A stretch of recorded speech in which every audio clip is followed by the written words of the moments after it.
인간에게 있어 독은 강력한 무기 중 하나죠. 사극에서 왕이 내리던 사약이나 적군을 향해 쏘던 독화살처럼 말이죠. 그거 알아요? 똑같은 독이지만 사람이 상대에게 해를 입히기 위해서 쓰는 반면 자신들을 보호하기 위한 수단으로 독을 이용하는 생물도 있다는 거요. 독으로 자신을 보호한다고요? 네, 가장 흔하게 찾아볼 수 있는 것 중에 벌도 그렇잖아요.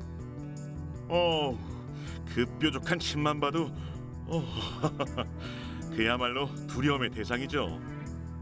벌은 무더위가 시작되는 7월부터 개체수를 늘리기 시작해 번식기인 8, 9월엔 절정을 이루거든요. 그래서 이때가 벌들에게 많은 에너지가 필요로 해서 성향도 공격적으로 변하는군요. 그리고 독성분도 1년 중 이때가 가장 치명적이라고 해요. 벌에 쏘였을 때 퉁퉁 붓고 많이 아프던데 왜 그런 거죠? 벌에 쏘였을 때 통증은 세로토닌, 히스타민 때문이라고 해요. 특히 말벌의 독은 세로토닌 함량이 높다고 해요. 말벌의 독성은 어마어마한데요. 그 차이가 무려 꿀벌의 70배. 장수말벌의 독성은 꿀벌의 550배나 된다고요.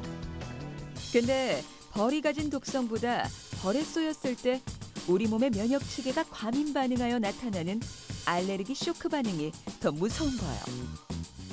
벌침독은 외부 물질이기 때문에 우리 몸 안에 들어오게 될 경우 우리 몸은 면역작용을 하게 되죠. 이 과정에서 사람에 따라 아나필락시스 쇼크를 일으켜 심하면 사망에 이를 수도 있게 되는 거죠. 근데 벌보다는 제가 지금 말씀드릴 게 독성으로는 한 수 위인 것 같은데요. 글쎄, 길고 짧은 건 대봐야 알겠죠? 뭐길래 그래요?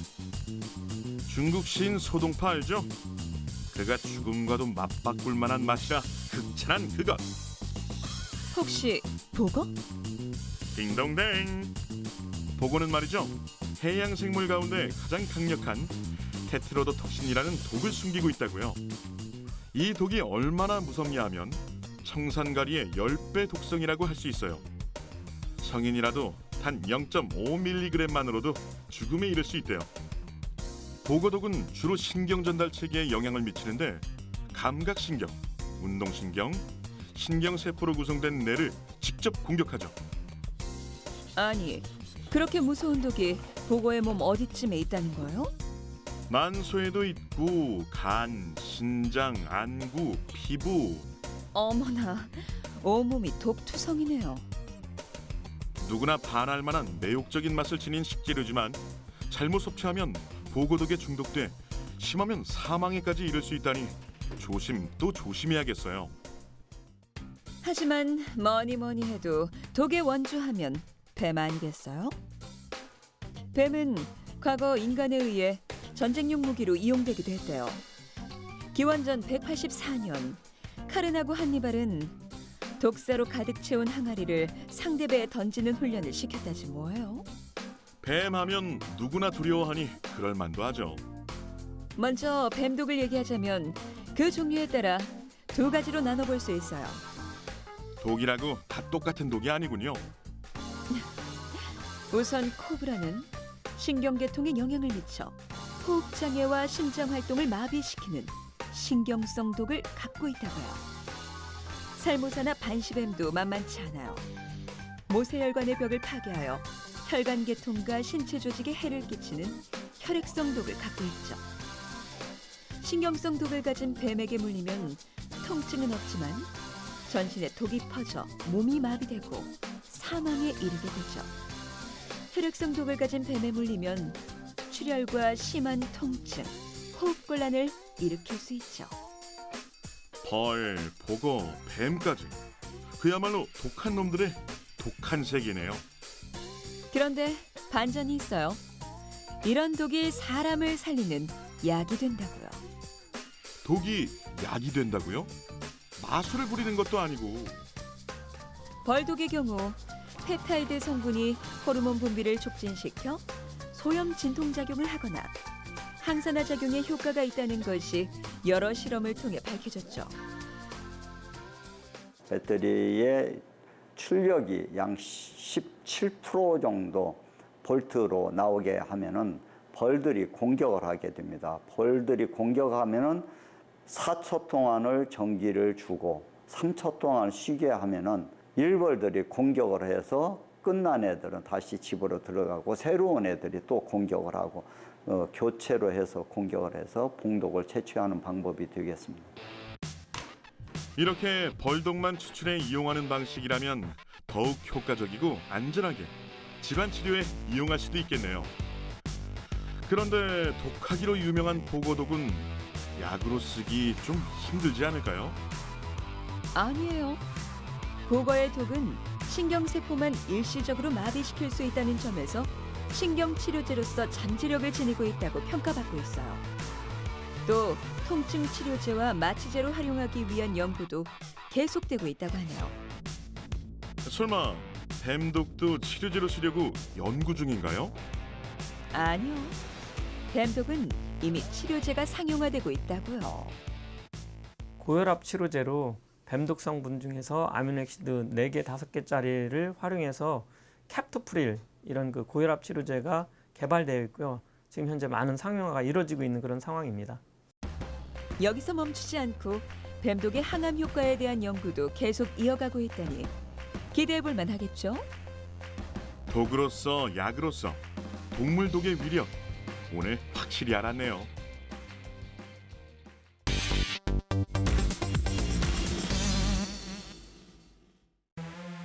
동물이나 곤충들뿐만 아니라 식물도 독을 갖고 있다는 사실 알아요? 그럼요. 독버섯 있잖아요. 산에 갈 때면 늘 독버섯 조심하라는 얘기도 종종 듣곤 했는데 독버섯 얘기하려는 거죠? 어쩌죠? 아닌데. 식물 중에 버섯에만 독이 있는 건 아니라고요. 대부분의 식물에는 소량이지만 독성분인 알카로이드가 들어있다고요. 주변에서 흔하게 보던 식물에 독이 있었다니. 근데 그 독성분이라는 알카로이드는 뭐죠? 알카로이드는 식물계에 존재하는 질소 염기성 화학물인데 이게 동물의 신경계에 영향을 미친다고 해요. 카페인, 모르핀, 코카인, 니코틴 등이 잘 알려진 알카로이드라고 하죠. 아, 그 모든 것들이 독성에 포함되는군요. 그런데 식물이 이런 독성분을 지니고 있는 이유가 뭔지 알아요? 움직이지 못하는 식물들이 천적으로부터 자신을 보호하기 위해 만든 거 아닌가요? 맞아요. 그럼 어떤 식물들이 독을 품고 있는지 찾아보죠. 이건 도라지 아닌가요? 아니, 도라지에도 독이 있었어요? 많이 닮긴 닮았죠? 하지만 도라지와는 다른 자리공이라는 식물이에요. 동의보감에 의하면 이 자리공은 성질은 평하고 맛은 맵고 시며 독이 많다고 했거든요. 실제로 자리공은 독성분을 함유하고 있어서 많은 양을 먹을 경우 부작용을 일으키는 약초예요. 아, 자리공을 도라지로 잘못 알고 먹어서 식중독을 일으킨 사건을 본 적이 있는 것 같아요.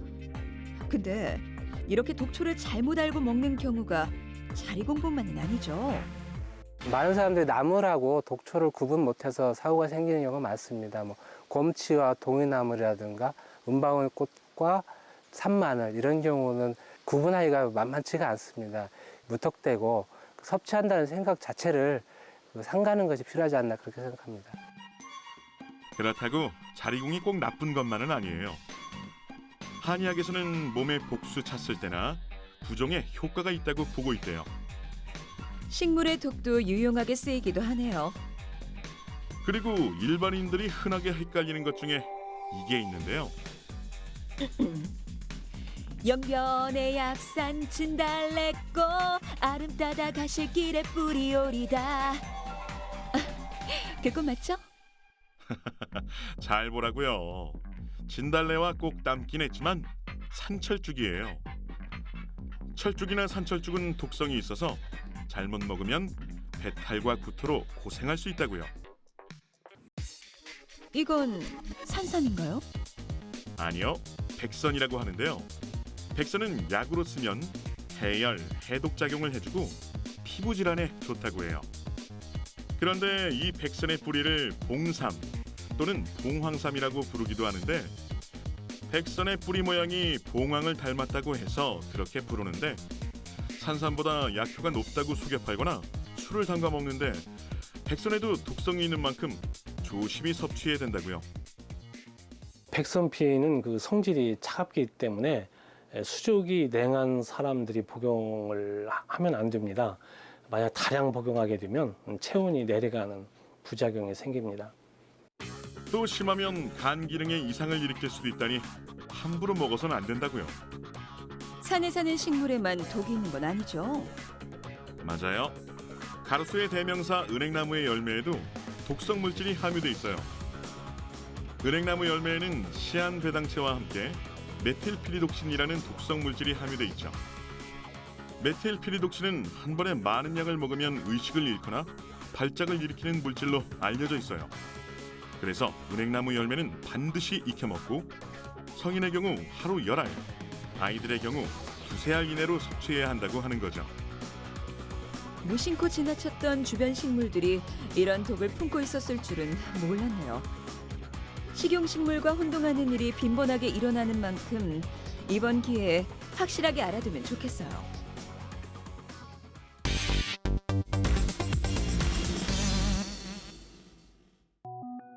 눈에 보이는 것뿐만 아니라 전혀 예상치 못한 곳에도 독이 있죠. 바로 미생물에 의한 독인데요. 미생물에도 독이 있다고요? 보틀리누스라고 들어봤어요? 햄이나 소시지에 의해 식중독을 일으키는 세균이에요. 에이, 식중독 정도면 그렇게 무서운 독은 아닐 것 같은데 어떤가요? 모르시는 말씀. 이 독소는 이론상 1g으로 1000만 명을 죽일 수 있으며 생물이 만들어내는 독소 중에 단연 으뜸을 자랑한다고요. 그 보툴리누스라는 독이 어디에 있는 거죠? 알아야 피할 수 있죠. 보툴리누스는 산소가 없는 상태를 좋아하는 세균으로 통조림이나 레토르트 식품 등 밀폐 용기의 내부에 주로 발생하죠. 이 보툴리누스의 독소는 신경독으로 신경세포에 침투하면 신경전달 물질인 아세틸콜린이 분비되지 않게 된다고 해요. 쉽게 설명해줘요. 그럼 어떻게 되는 거예요? 초기에는 구역질과 구토 등의 위장장애가 나타나지만 심해지면 혀가 꼬이고 시각장애를 일으키며 음식물을 삼키는데 어려움을 느끼게 되죠. 중증의 경우 팔다리 근육이 마비되고 호흡곤란에 빠져 죽게 되는 거죠. 보툴리누스 뭐 그런 어려운 걸 제가 잘 몰라도 우리가 주변에 쉽게 보는 곰팡이에도 독이 있다는 건 알고 있어요. 습한 벽이나 오래된 음식에 번식하는 그 곰팡이의 독이요? 한두 가지도 아니고 곰팡이가 배출하는 독은 무려 300가지 이상 된다고 해요. 그렇게나 많아요? 특히 곡류, 콩류나 그 가공식품에 많이 생기는데 이런 것을 섭취하게 되면 간 기능 장애, 신장 기능 장애, 바람, 신경 장애 등 다양한 증상을 유발한다고 해요. 그런데 미생물이 만든 독이 다 우리에게 해만 되는 건 아니에요. 도움을 주는 것도 있다고요. 에이, 그런 게 어딨어요. 있다니까요. 보톡스. 보톡스? 여자들이 예뻐지려고 맞는 그거요? 근데 그게 독이라고요? 실제로 보톡스가 독이라는 사실을 아는 사람은 많지 않죠. 아니, 누가 일부러 독을 몸에 맞는다고 상상이나 하겠어요. 그렇다니까요. 보톡스는 정식 명칭이 보틀리눔 톡신이라고 하는 독성 물질이에요. 그래도 의약품으로 쓰는 걸 봐서는 독성이 심하진 않은가 봐요. 아니요. 보톡스는 겨우 1ml만 가지고도 수천 명의 목숨을 앗아갈 수 있고 130g 정도만 있으면 전 세계 인구 70억 명을 전멸시킬 수 있는 무서운 화학물질이라고요. 이런 독한 물질이 어디서 온 거예요? 클로스트리디움 보툴리눔. 어렵죠? 이 클로스트리디움 보툴리눔이라는 세균이 만들어내는 독소라고요. 이 세균은 멸균이 되지 않은 깡통 내용물이나 보존이 제대로 안 된 음식물에서 발생하게 되죠. 아니, 이렇게 독한 물질을 의학적으로, 그것도 미용적인 목적으로 어떻게 사용하게 된 건가요? 보톡스는 처음 1970년대에 사실을 치료하기 위해 근육에 극미량을 주사하면서 의료용으로 사용되기 시작했죠. 근데 내가 제일 궁금한 건 언제부터 보톡스가 미용 시술의 대명사가 되었느냐는 건데. 그건 말이죠. 근육은 사용하지 않으면 위축된다는 원리를 이용해 2001년도부터는 사각턱을 갸름하게 하거나 알통이 박혀서 밉게 보이는 종아리를 날씬하게 만들어주는 목적으로 사용하기 시작한 거죠. 보톡스가 작용하는 원리는 신경에서 근육 연결된 부분에 이제 아세틸콜린이라는 물질이 분비되는데 그 물질의 작용을 억제해서 근육의 힘을 약화시키고 근육이 줄어들게 해서 작용을 하게 됩니다. 하지만 보톡스가 꼭 예뻐지려는 여성들을 위해 쓰인다는 오해는 하지 말라고요. 그럼 다른 목적으로도 보톡스가 쓰인다는 말인가요? 당연하죠. 재활의학과는 뇌성마비나 뇌졸중으로 인한 마비 증상 완화를 위해 쓰기도 하고요. 신경과에선 약물 치료 효과가 없는 만성 편두통 환자에게 보톡스 주사를 놓는데 통증 유발 신경 전달 물질의 방출을 막아 증세를 완화시킬 수 있대요. 그리고 비뇨기과는 요실금이나 과민성 방광염의 치료에 사용한다고요. 보톡스는 이제 독이라기보다는 다양한 질병을 위한 치료제라고 봐도 될 정도네요. 눈에 잘 보이진 않아도 미생물 독의 강력한 존재감만큼은 확실하게 알았죠?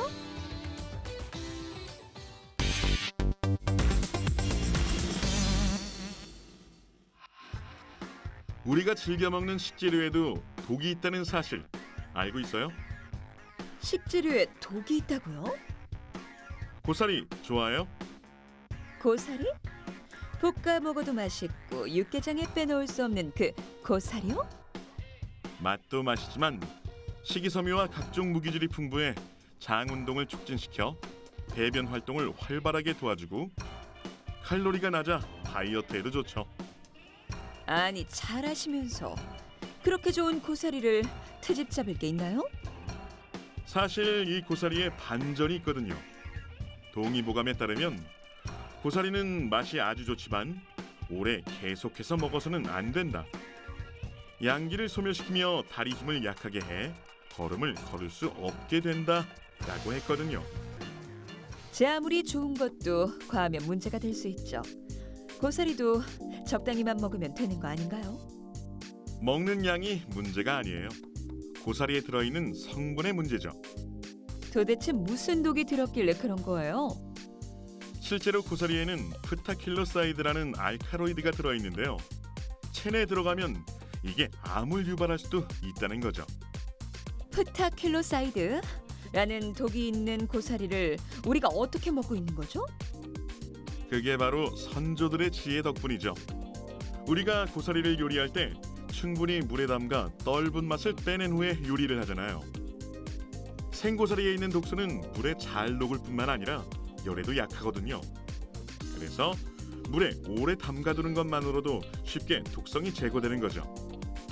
저는 그냥 단순한 조리 방법 중 하나일 거라 생각했는데 빼먹으면 안 되는 중요한 과정이었네요. 대신 하룻밤 이상 담가두거나 10분 이상 충분히 삶아야 해요. 조리만 제대로 해도 식질의 독은 피할 수 있어요. 매실의 경우에도 풋매실을 날것으로 먹으면 안 되는데 그 이유가 아미그달린이란 물질이 우리 몸에 들어오면 청산가리와 같은 작용을 한다고 해요. 아니, 매실하면 항균 성분이 들어있어 여름철 식중독도 효과적으로 예방할 수 있고 숙취 해소에도 좋다고 하잖아요. 또 피로도 쫙 풀어준다고 하고. 그래서 집에 청매실로 매실청, 매실주 많이 담가놨는데 이를 어쩌나. 그건 걱정하지 않아도 될 것 같아요. 아미그달린은 매실의 씨앗에 더 많이 들어있어 조리 전에 씨앗을 빼거나 부득이하게 씨앗을 빼지 못했다 하더라도 1년 이상 발효하면 독성은 사라진다고 하거든요. 다행이네요. 근데 아미그달린은 청매실에만 들어있는 건 아니에요. 익지 않은 살구, 복숭아, 사과, 배 씨에도 들어있거든요. 잘 익은 과일로 골라 먹어야겠죠? 잘 익은 과일이 독성도 없고 맛도 더 있으니까 정말 잘 보고 골라야겠어요. 잘 보고 골라야 할 채소 중 하나가 토마토죠. 꼭 빨갛게 익은 걸로 고르도록 해요. 아니 왜요? 색깔에 따라 무슨 차이가 있나요? 녹색 토마토에 들은 솔라닌은 두통이나 식중독을 일으키고 심하면 혈액순환, 호흡장애, 중추신경 손상까지 일으킬 수도 있다고 하거든요. 특히 아이들에게는 치명적이라고 해요. 아이들에게 더 치명적이라고요? 덜 익은 토마토에는 1g당 솔라닌이 9에서 30mg이 포함되어 있는데 15kg 나가는 3살 아이가 덜 익은 작은 토마토를 먹으면 중독 증상을 일으킬 수 있다고 해요.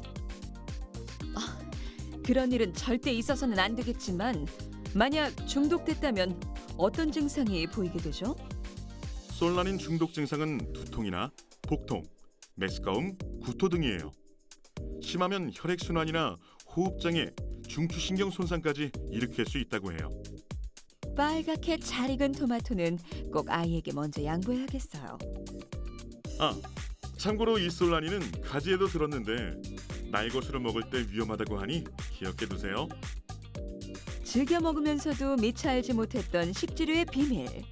재료를 고를 때나 가족을 위해 요리를 할 때 한 번 더 떠올려야겠어요.